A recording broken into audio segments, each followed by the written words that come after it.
For the people of Europe, the long wait is over.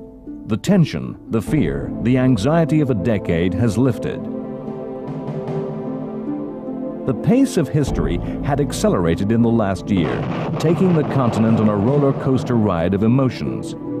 In 1938, Britain had feared war, issued gas masks, and called up reserves as Hitler took the continent to the brink of conflict over his demands that Czechoslovakia's German minority, the Sudeten Germans, be incorporated into a greater Germany. The democracies of Britain and France met with the dictatorships at Munich in perhaps the first modern summit meeting. The result is a settlement dictated to the Czechs that gives Hitler all he desires. The people of Europe rejoice at the news, believing a new order has come to pass, one that promises a lasting peace, with a commitment by the great powers to negotiation, not war. The continent believes Hitler has no further demands. The Sudetenland joins the Reich. The illusion of success crashes to ruins within months. The remainder of Czechoslovakia is torn apart, divided by avaricious neighbors orchestrated by Germany. The Nazis now target their ambitions upon the state of Poland, demanding the return of German territory given to the Poles after World War I. These demands conceal a dark strategy of endless German eastwards expansion, the product of an insatiable hunger for land to be taken from Slavic peoples thought inhuman by Nazi ideology. There can be no compromise, no appeasement. Unlike the Czechs, the Poles refuse to bow to Hitler's demands. Britain joins France in making an alliance with Poland. The final connection of the path to war is made by Joseph Stalin. The Soviet leader makes an alliance with Hitler. The deal gives Hitler a free hand to destroy Poland. The communists are rewarded with half of Poland, pushing their borders westward. In just weeks, the Polish state is torn apart, destroyed, either subsumed into the German Reich as German territory or subjected to the darkness of occupation by either Nazi or Soviet troops. The Allies stand helpless as the country they promised to aid is overwhelmed. Modern armored and mechanized armies sweeping aside the cavalry and foot soldiers of Poland. Then, nothing. After weeks of furious fighting, calm descends on the continent.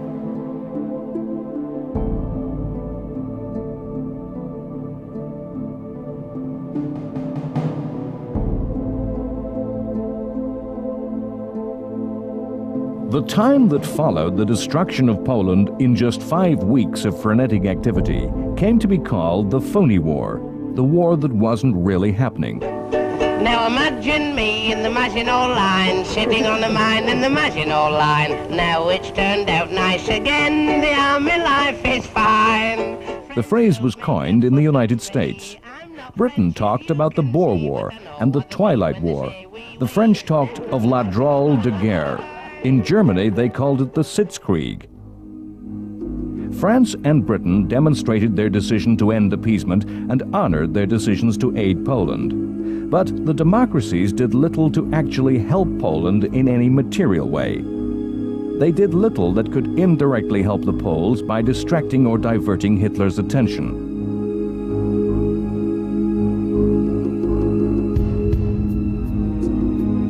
France's commander-in-chief, Gamelin, saw the war only in terms of defending France, repulsing a German attack. This mentality spread down throughout the French army. No attempt was made by France's heavy artillery to shell German industrial towns, which were well within range.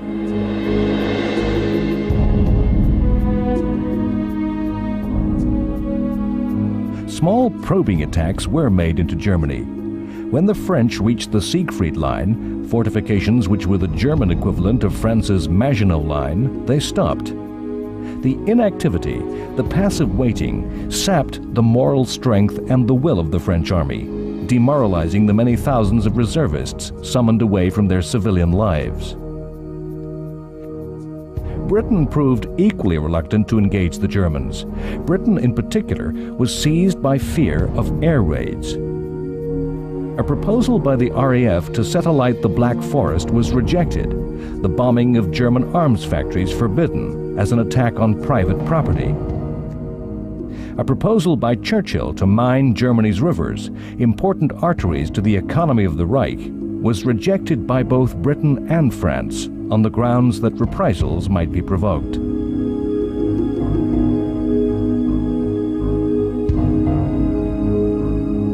The first death of a British soldier did not occur until December 1939. This was in severe contrast to World War I, when, in the same time, 50,000 British servicemen had died.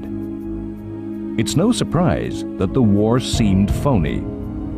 The public mood of determination and resolution that had swept the democracies when war broke out gradually faded away. The willingness to resist an expected immediate attack melted into boredom. The blackout, the rationing of food, the evacuation of children far away from home, the closure of places of entertainment became irritations. The numerous emergency laws passed in the first months of the war imposed controls and interferences on and into everyday life that seemed pointless and irrelevant. It was not just Allied passivity that created the phony war. The Germans were in no great haste to raise the pace of the action. They sought to consolidate their gains in Poland. Some German generals thought the army not ready for war and hoped, as many did in Britain and France, that the war might wither away and a peaceful compromise emerge if neither side upset the other. Perhaps another reason for the phony war is the simple fact that the weather of that winter was some of the most severe in living memory.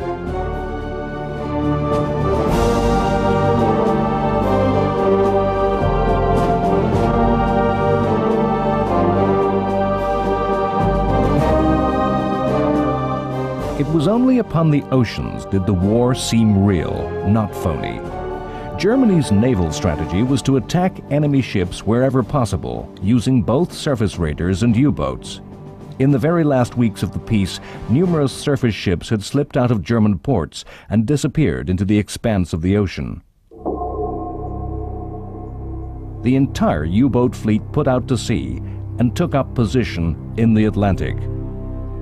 As war broke out, immediate attacks began upon merchant shipping, with clashes between the naval forces.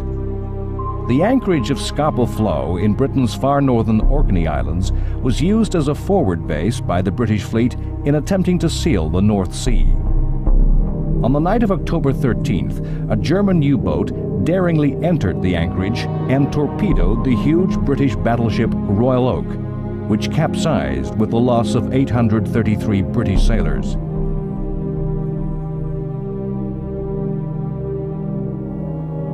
In the coming war, the U-boat and the aircraft carrier would become the dominant weapons of naval warfare. But the first encounters of the war at sea involved surface action. Germany had built a fleet of large ships, surface raiders, designed to make long cruises into the oceans, sinking and destroying merchant trade. One such ship was the Admiral Graf Spee. She had sunk Allied shipping in the Indian Ocean and off the coast of South America had fought a battle with British forces, which she had powerfully outgunned. Engine problems forced the Graf Spee to take refuge in the neutral Uruguayan port of Montevideo. In classic subterfuge, the ships of the Royal Navy used false signals to convince the Germans that a massive British fleet was assembling over the horizon. The Germans chose to scuttle the Graf Spee. The encounter was presented to the British people as a great victory.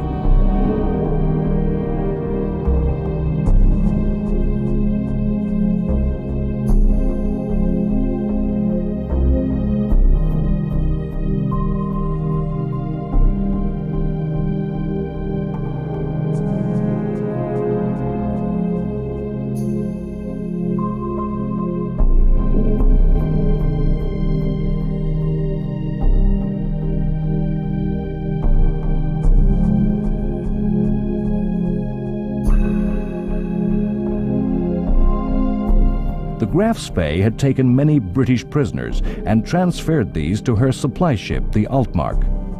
Altmark was cornered off the coast of Norway and took refuge in neutral Norwegian waters. A team of British Marines daringly stormed the Altmark, the British themselves violating Norwegian neutrality, and rescued the prisoners.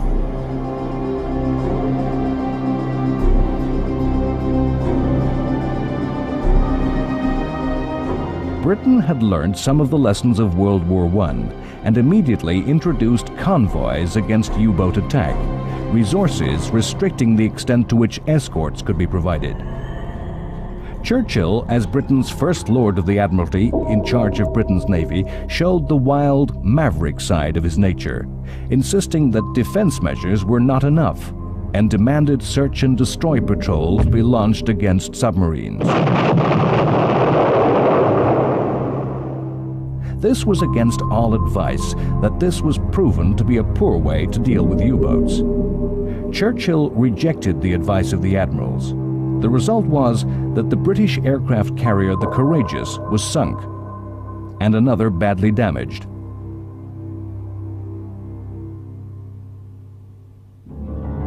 War was being fought on land, in Europe, in the forests of Finland. The global conflict that became World War II was, in many ways, a number of small wars that broke out at the same time and aggregated together. One such conflict was that fought between Finland and the Soviet Union.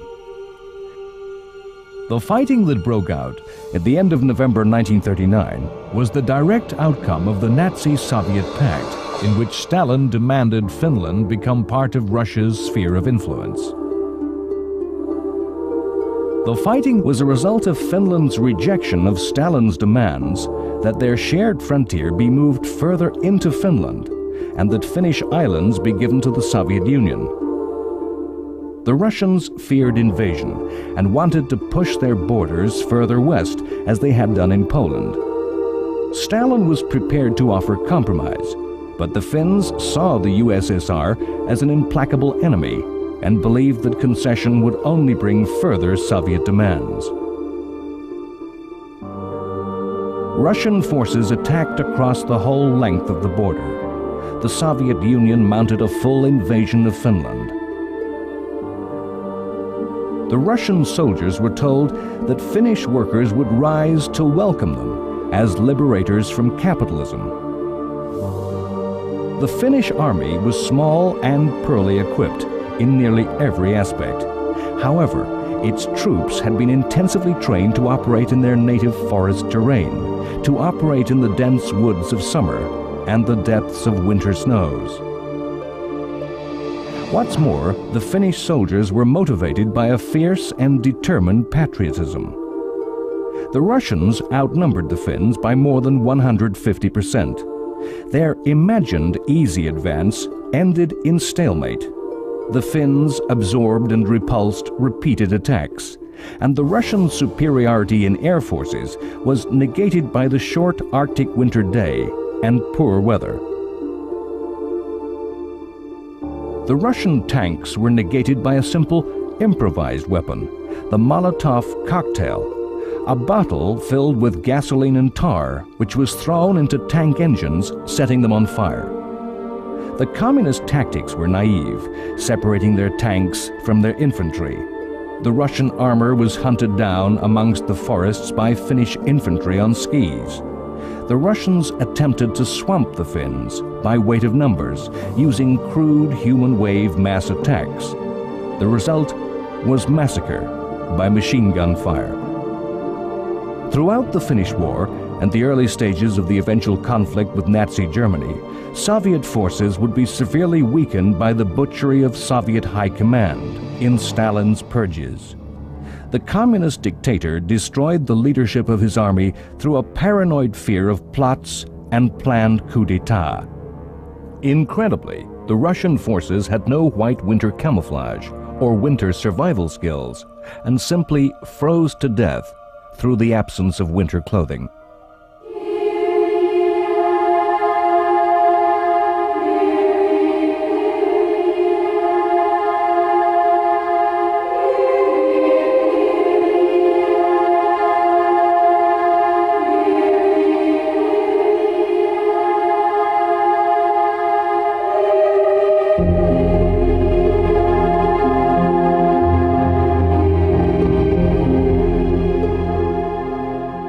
Finland appealed to the League of Nations.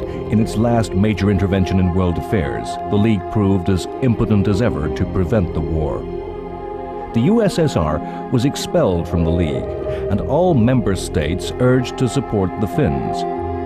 With Germany supporting the Soviet Union, such help the world could give Finland had to pass through Norway.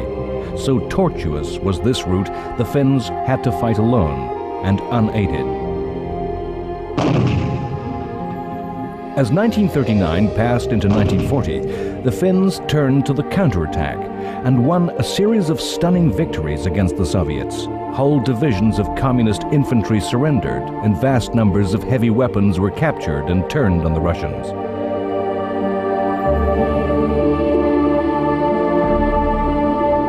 The Finnish successes brought the Russians to the negotiating table. They also made the Finns believe that ultimate victory was possible, and led them to push for a hard bargain with the Soviet Union.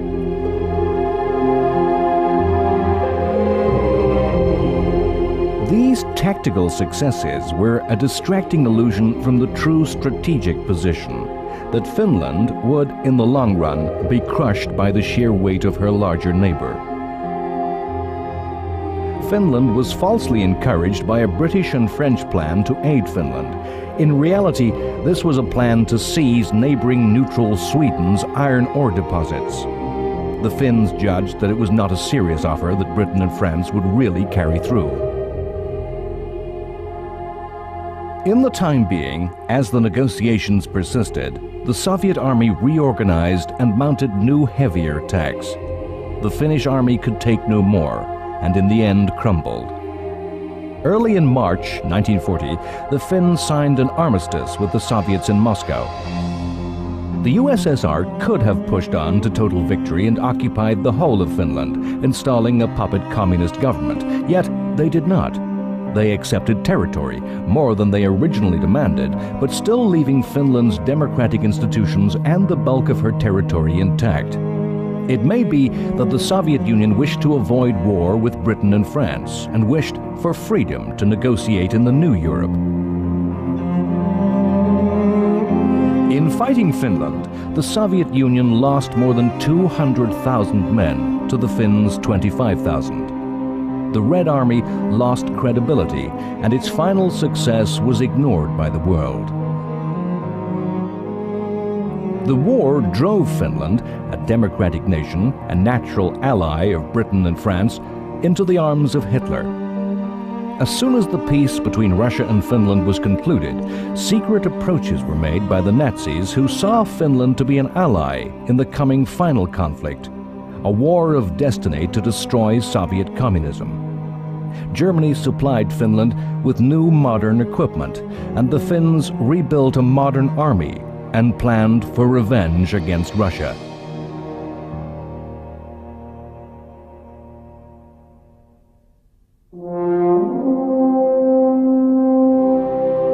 The armies of 1939, the armies which took their place in northern France, represented a way of fighting war, a relationship between the armed forces and society that is almost impossibly remote to the present. The British force that was slowly, unit by unit, being ferried across the Channel to the fields of northern France went under the title of the British Expeditionary Force. It went under the same name as that borne by the British Army in the First World War. The army resembled that of 1918 in more than just name. In appearance and mindset, in philosophy, in the mental framework of the senior officers, it was a war equipped to bring victory in 1918.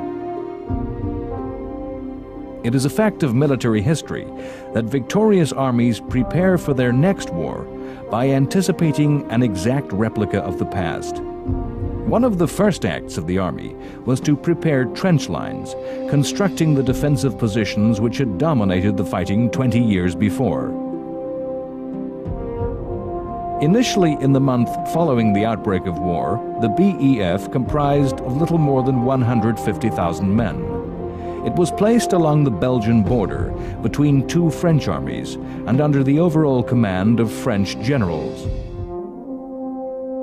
In addition, an expeditionary air force was created by the RAF.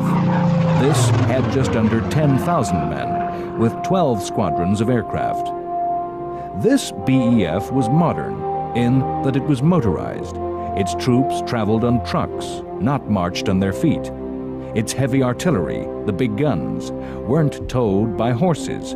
They were mechanized. But the BEF was not an offensive force that could carry the war to Germany. Its strength was diluted, not concentrated into specialized armored units, as had been so powerfully demonstrated by the Germans in Poland. It lacked adequate communications. It was poorly trained. The air component was weak and not integrated to supply any real support for the army.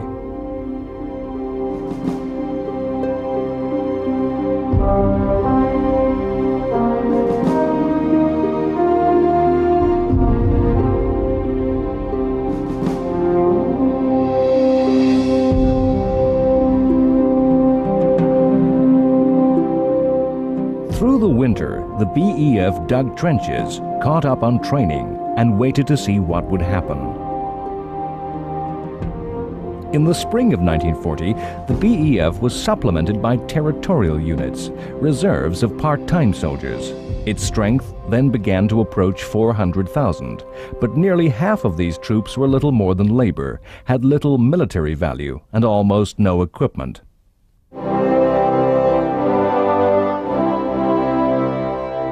The BEF conformed to the traditional pattern of what Britain expected of its soldiers. Traditionally, the British Army was small and used to police less technically sophisticated civilizations within the worldwide empire. A small number of disciplined soldiers with technically advanced weapons were able to control large subject populations. The soldiers that manned this army were by tradition professionals, seeing soldiery as a job rather than a patriotic duty.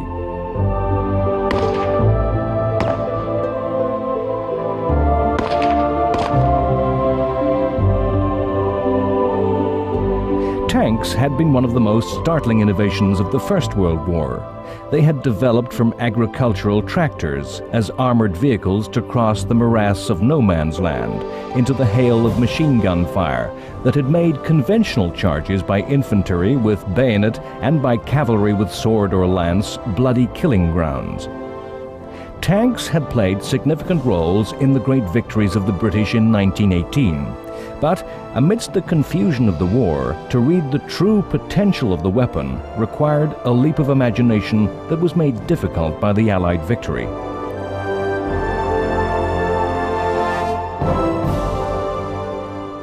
The British Expeditionary Force was a conventional, traditional army that simply added tanks to the normal structures.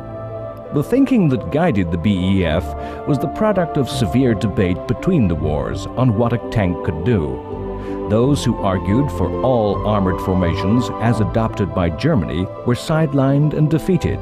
So the BEF was an army where infantry fought on foot, guns were towed to battle and dug in for set-piece bombardments, and cavalry, although now in armored vehicles, used lightly armored vehicles that would enable them to fulfill the cavalry's role of scouting and pursuit of defeated infantry. Tanks were attached to the infantry to allow foot soldiers to cross no man's land. The British Army traditionally was small and professional.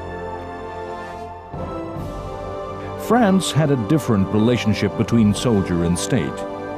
The tradition of the citizen in arms that dated back to the Revolution remained. As a continental European power with borders with aggressive neighbors, France had traditionally maintained a large army based upon conscription, upon national service, upon the duty of the citizen to the state. Once again, in 1939, their army had been called up, reservists mobilized. It was a massive force of nearly 3 million that stood alongside the British Army. To create this vast army, France had relied on each generation of its young men passing through conscripted national service. The bulk of these vast numbers of reservists were placed in the uniform with just a single year's training, as much as 10 or 15 years previously. In terms of military thinking, the French had failed to learn the lessons of World War I, as had the British.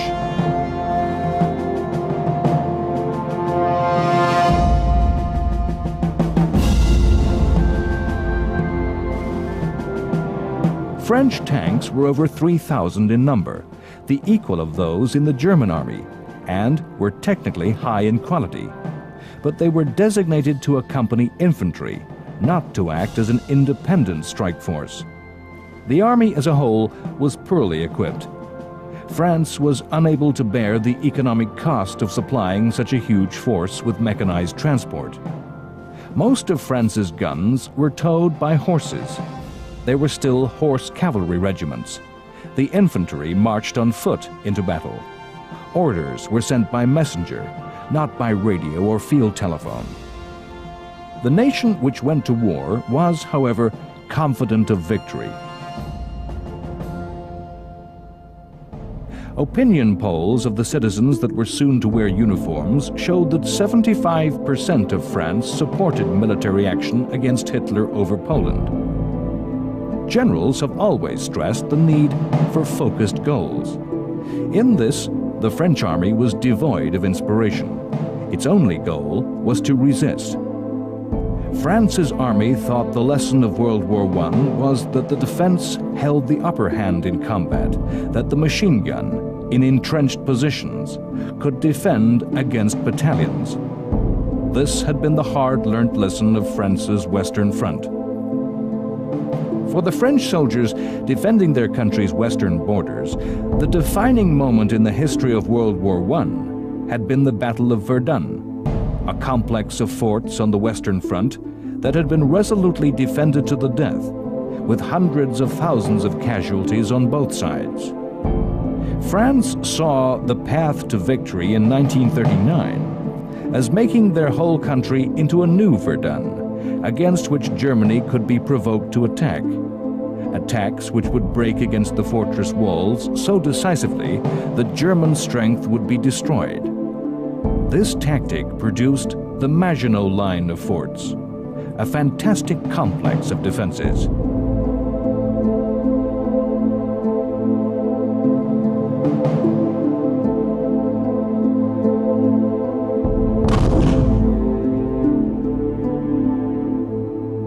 In the spring of 1940, the British Army also sent troops into these forts, and many of the fortifications which British soldiers hastily dug and reinforced were attempts to extend the Maginot Line towards the sea. Economy had ended the line at the Belgian border.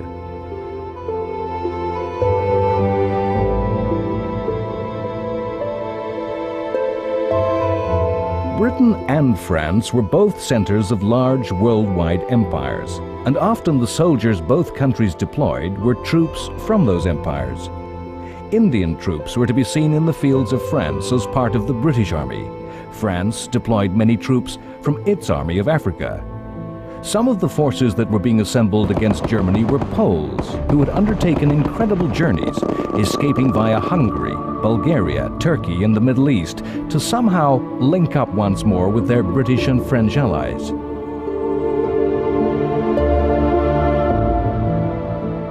A definitive mission of the Phoney War were the raids which the British and French air forces did mount against Germany.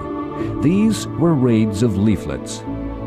In the early months of the war, Britain in particular clung to the belief that Germany might still be persuaded to listen to reason and negotiate a peace.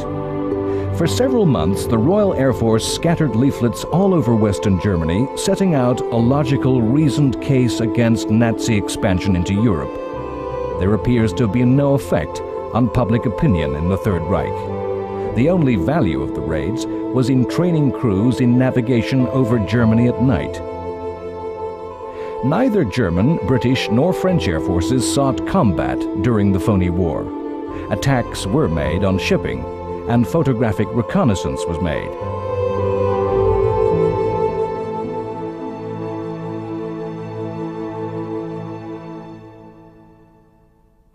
If, during the Phoney War, the events on far distant oceans and peace on the supposed battlefields of Europe seemed remote and disconnected from the everyday experience of the population, so too must have seemed the far distant events of Asia.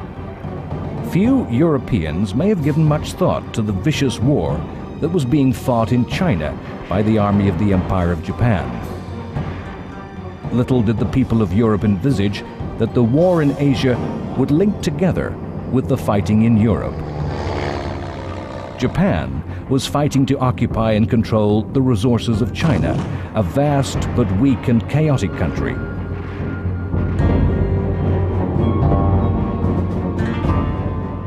Japan sought to eventually replace the European powers as the imperial master in Asia.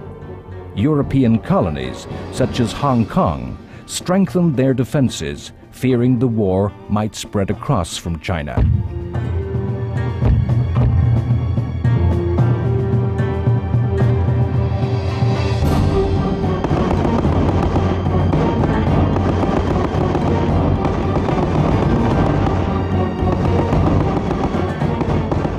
That war was itself a complex tangle of wars, a conflict within conflicts. China fought Japan, but within that war, two Chinas fought Japan: the nationalists, the official government of China, and the communists, the alternative government. Within this war, the nationalists and communists continued their own civil war. Japan pioneered the strategy of extending the war to the whole of the enemy, both civilian and soldier alike. A series of brutal campaigns from the air and the ground massacred innocent civilians to intimidate and cow the Chinese population.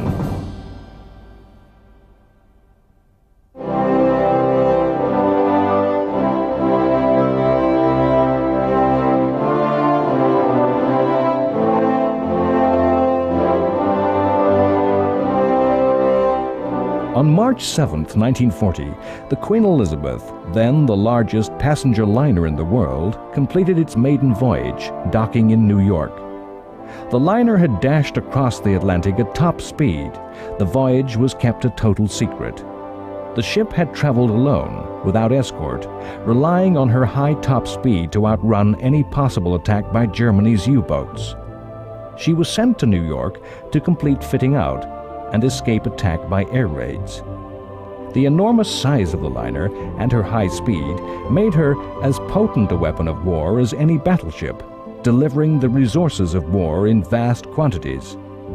In the coming years, she and her sister liner, the Queen Mary, would make any number of high-speed journeys across the ocean, always alone, always in top secret. In April 1940, the phony war disappeared and broke into real action. Germany mounted an invasion of the neutral Scandinavian country of Norway. Hitler saw Norway as a weak northern flank. The remote port of Narvik in the far north of Norway was the outlet for Swedish iron ore, essential for the German war effort. During the Finnish-Russian War, France and Britain had planned to seize the port and deny it to German shipping on the pretext that they were aiding the Finnish fight against Russia. This scheme was abandoned after the Finnish collapse against the Soviets. Germany's war effort was largely economically self-sufficient and did not depend on international trade. For those resources which Germany did not possess, rubber and oil, advanced technology had found exact substitutes which could be created from coal. One of the few materials which Germany needed to import for its armament industry was ore with which to produce the highest grade steels. These had to be obtained from Scandinavia, actually from the neutral country of Sweden, but via the equally neutral Norway.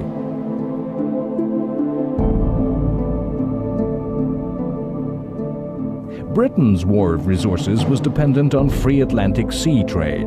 Shipping came under intense attack, and the Battle of the Atlantic between the two navies was to become a crucial conflict of the war.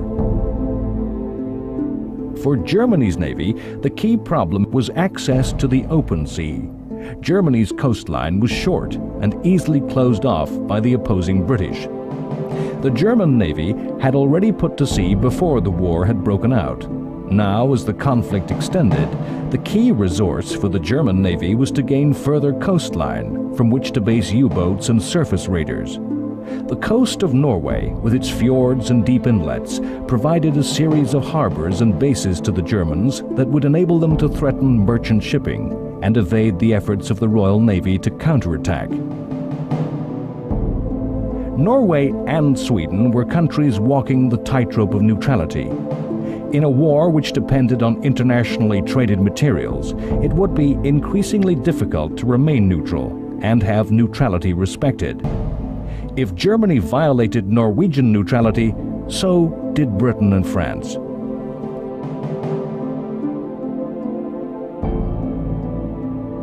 At the same time as the attack upon Norway, the Nazis turned against Denmark. Denmark had remained a neutral country in every European affair since 1815 and was accepted by all powers as part of Germany's backyard. Denmark was by nature pacifist in politics, with the military held in low regard. In 1940, the Danish army was just 14,000 strong, the Navy just 5 ships, the Air Force 50 planes.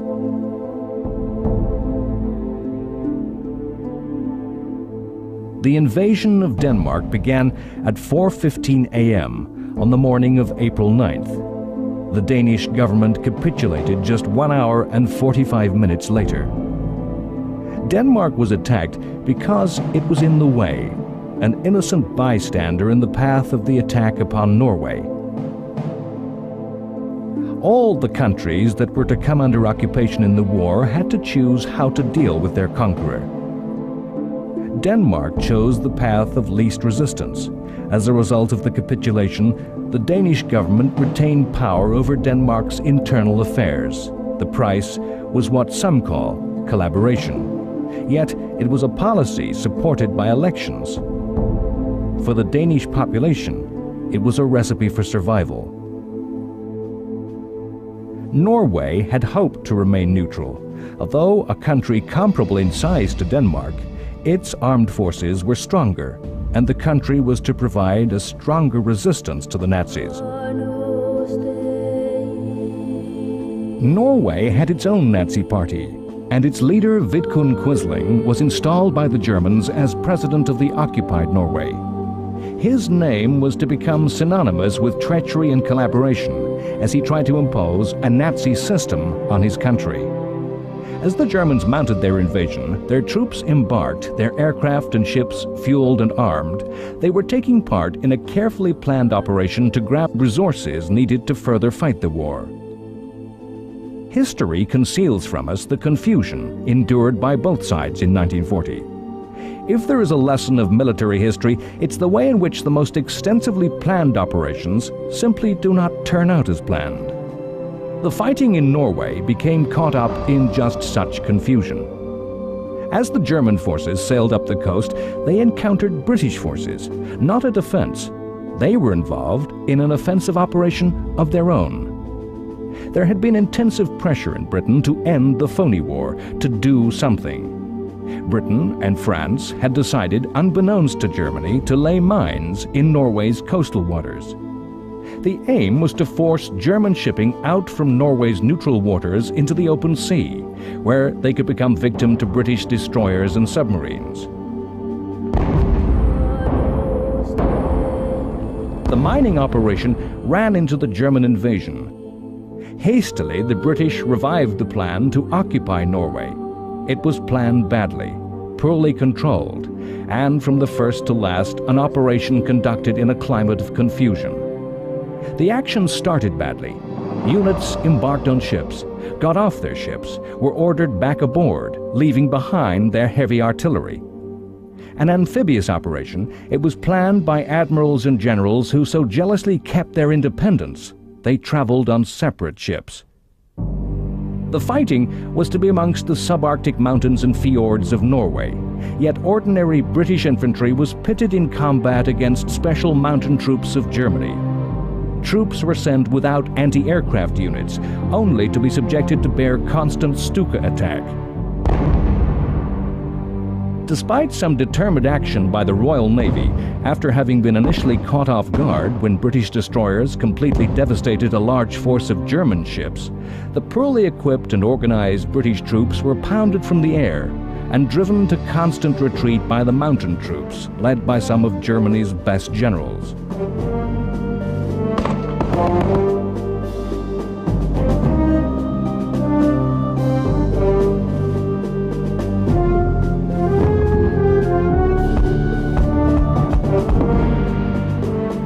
After just 2 weeks of fighting, the Germans were in complete control of the south of Norway, and British and French troops were undertaking the first of what were to be a series of desperate evacuations by sea.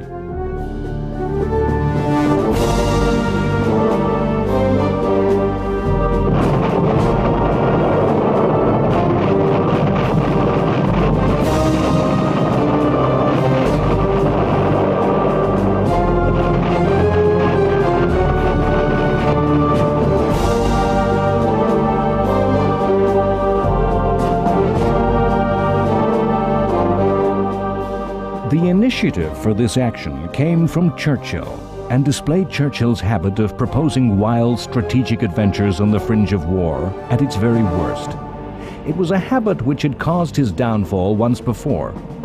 In World War I, just such a similar venture into Turkey at Gallipoli had caused the deaths of many thousands of British troops, and since many of those troops had been from Australia and New Zealand, had even threatened the British Empire. Fear and hesitancy that Gallipoli was being repeated only contributed to the failure of the Norway campaign. The combination of the utter surprise which the Germans managed to effect and the chaotic organization of the British and French forces meant that just such a fate may have again awaited Churchill. Instead, the events in Norway were to project Churchill to the height of power. That a disaster that might have consigned Churchill to the footnotes of history catapulted him to a paramount position proves such a thing as destiny exists. The timeline of the war is a complex weave of events, of cause and effect tangled together. Already, elsewhere in Europe, the war shifted into a higher gear. A picture was being drawn upon a bigger canvas as the German invasion of France and the Low Countries began. Yet, in Britain, the chain of cause and effect that spread from the Norway campaign was still to play out. The government had been led by Neville Chamberlain. Chamberlain has earned an unfortunate place in history as the principal architect of appeasement, forever to be associated with the Munich Agreement that had consigned Czechoslovakia to oblivion, with promises reneged and trust betrayed. Chamberlain, in fact, only represented the views of nearly everyone in Britain and her ally France. Chamberlain's fault was to take Hitler at his word. He has compounded his fall in the eyes of history by a series of dramatic speeches that were all too quickly to be confounded by events, to the discredit of the man.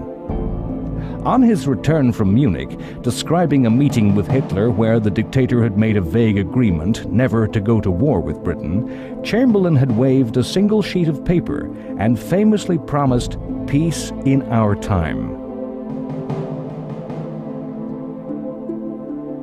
A principled man, Chamberlain had been devastated by the outbreak of war, seeing it as a failure of his political life.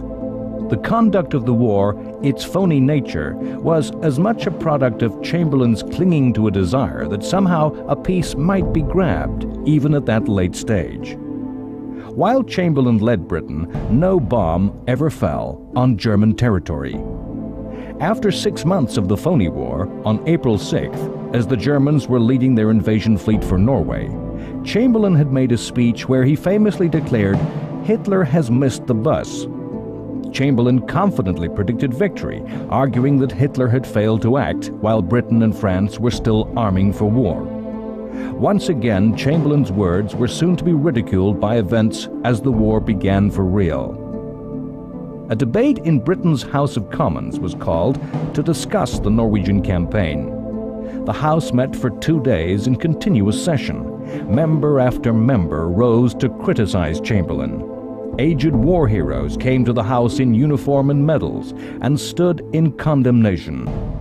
Famously, Leo Amery, one of the most senior members from Chamberlain's own Conservative Party, quoted words from Oliver Cromwell, spoken in the House 200 years previously. Pointing at Chamberlain, he said, "You have sat too long for any good you have been doing. Depart, I say, and let us have done with you. In the name of God, go." A vote followed. Chamberlain's party deserted him, and the government's majority of 200 was cut to 81.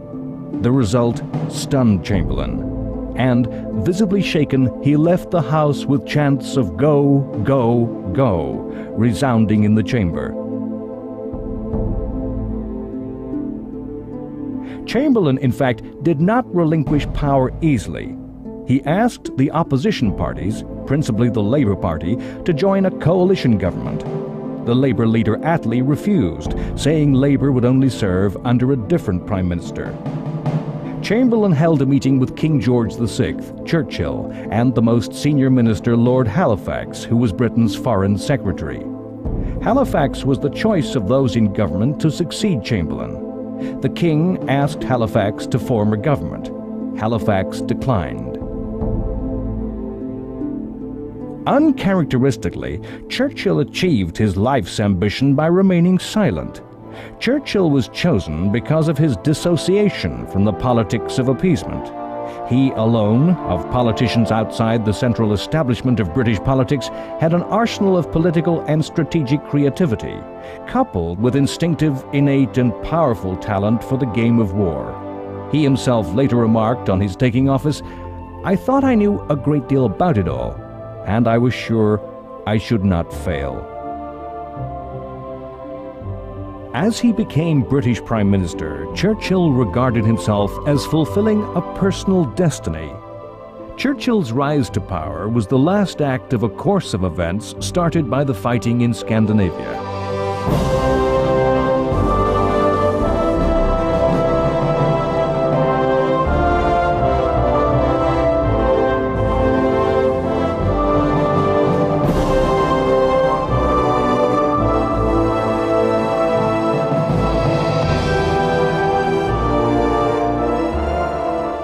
One of Churchill's acts in those first days of office displayed a wise prescience. Taking the advice of RAF officers, he forbade sending more units to France, reasoning they would be fighting a lost cause. These planes had a place in another battle, the Battle of Britain, that was to follow. Churchill was a natural leader, a natural strategist, but in those first days he was incapable of influencing events. Already, history was swirling about Britain, her leader, and her people. History which was already swamping Britain's French allies under an avalanche of war. Next time, on World War II, The Complete History. The population of Europe comes to yearn for the years of the Phoney War, as all expectations of victory, all predictions of how things will be, are wiped away in weeks. As the German success in Poland is repeated and magnified by a new, ever greater blitzkrieg of armored war. The Maginot Line is bypassed, and the British and French armies are drawn into a simple German trap, cut off, surrounded, with their backs to the sea.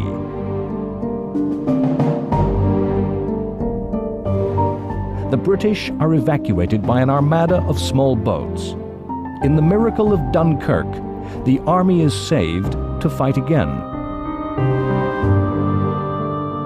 The Germans swing south and destroy France. The ancient dominant power of Europe is defeated in weeks and forced into humiliation of surrender by a vengeful Germany. A weary and defeated France descends into a hell of occupation and the shame of collaboration.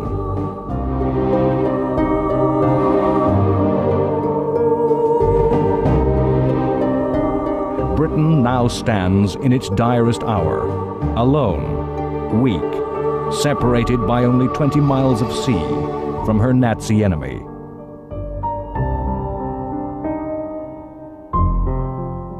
The people of Britain experienced the terror, the fear that other European powers have endured, the fear of invasion, of subversion, of occupation.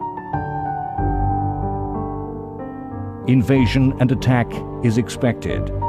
Every desperate reserve of improvised defense is deployed. Hitler offers peace once more.